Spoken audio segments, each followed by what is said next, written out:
ஒவ்வொரு காலையிலும் ஒரு பெண் விவசாயி தன் தோட்டத்தில் கேரட் பறித்து மகிழ்ந்தாள். ஆனால் ஒரு நாள் சில கேரட் காணாமல் போனது. அவளுக்கு யாரோ திருடுகிறார்கள் போலத் தோன்றியது. அடுத்த நாள் அவள் மரத்தின் பின்னால் மறைந்து பார்த்தாள், யார் திருடன் என்பதை கண்டுபிடிக்க. அப்போது ஒரு சிறிய வெள்ளை முயல் கேரட் எடுத்து ஓடிவிட்டது. அவள் ஆச்சரியத்துடன் முயலை மெதுவாக பின்தொடர்ந்தாள்.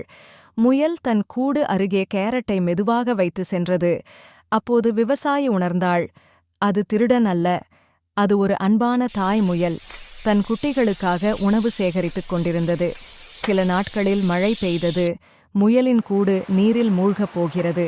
அவள் துடித்தபடி ஓடி வந்து முயலை தன் கரங்களில் தூக்கிக் கொண்டாள்.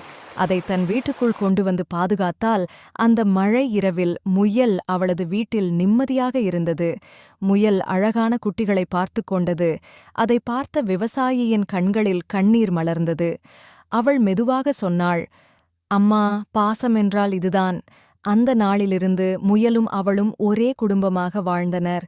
அன்பும் பாசமும் நிரம்பிய ஒரு புதிய வாழ்க்கை ஆரம்பமானது. பாசம் என்பது எல்லா உயிர்களிலும் இருக்கும் ஒரு அற்புதம்.